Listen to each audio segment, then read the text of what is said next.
नमस्कार दोस्तों। ईरान और इज़राइल और अमेरिका के बीच संघर्ष अभी भी जारी है। युद्ध और लगातार हमले ईरान पर भी अमेरिकी एयरफोर्स और इजरायली एयरफोर्स के जारी है। और ईरान का भी लगातार हमला इजराइल पर जारी है। तेल अवीव और जितने भी खाड़ी देश है 10 से 12, उन पर सभी पर ईरान का हमला जारी है। ईरान ने अपने सभी पड़ोसियों देशों पर हमला जारी कर रखा है।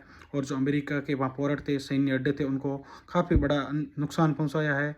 और जो इंटरनेशनल एयरपोर्ट थे खाड़ी देशों के, उनको भी नुकसान पहुँचाया है। जो बड़े बड़े होटल्स वीआईपी थे, उनको भी बड़ा नुकसान पहुँचा है। जो रिहायशी इलाके हैं, वीआईपी इलाके हैं, उन पर भी ईरान ने नुकसान पहुँचाया है।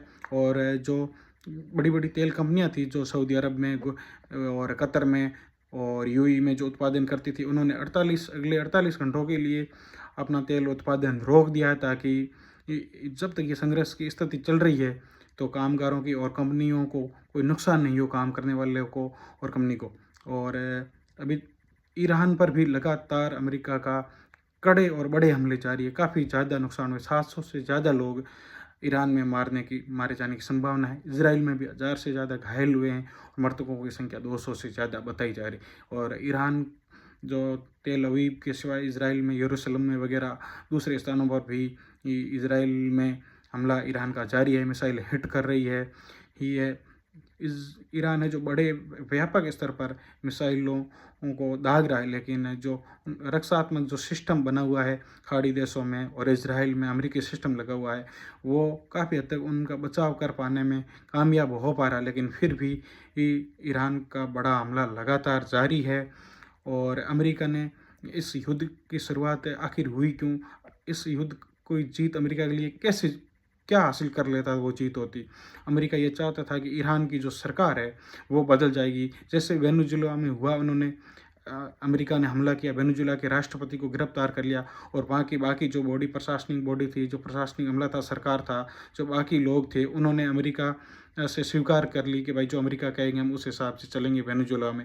तो ट्रम्प ने सोचा कि जब हम खamenei की, जो ईरान के प्रमुख लीडर है, उनकी हत्या कर देंगे तो ईरान की बाकी लीडरशिप है जो यहाँ, वो भी ये एक्सेप्ट कर लेगी खामेनेई की हत्या के बाद में कि हम अमेरिका के साथ मिलकर काम करेंगे, बातचीत करेंगे और ऐसा हो जाएगा। और ऐसा नहीं करेंगे तो वो हत्या के डर से, अमेरिका के डर से, इजराइल के डर से अपना देश छोड़कर भाग जाएंगे। और जब वो देश छोड़कर भाग जाएंगे तो इसका मौका देकर जो ईरान के लोग हैं, जो जनता है, जो विपक्ष है, वो पूरी तरह सड़क पर आ जाएगा, उतर जाएगा और इस सरकार का विरोध करेगा और इसे अत्याचारी बताएगा। और इस मौके का फ़ायदा उठाकर वे लोग, अमेरिका समर्थक सरकार गठित हो जाएगी ईरान में।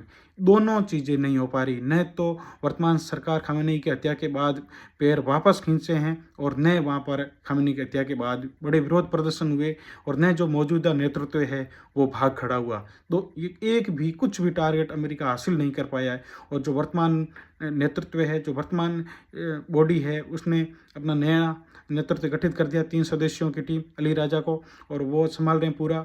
और वो लगातार अभी लड़ाई लड़ रहे हैं। वो उन्होंने कहा भागेंगे नहीं, ये हम अंतिम सांस तक ईरान की रक्षा करेंगे और लड़ेंगे। और यदि अमेरिका इस ऑपरेशन में सफल हो जाता तो वो जो खामेनी की हत्या के बाद यदि ये बॉडी, जो ईरान के लोग हैं, जो यदि विपक्ष बड़े स्तर पर प्रदर्शन करता और अमेरिका समर्थक सरकार आ जाती, तो अमेरिका को क्या हासिल होता है?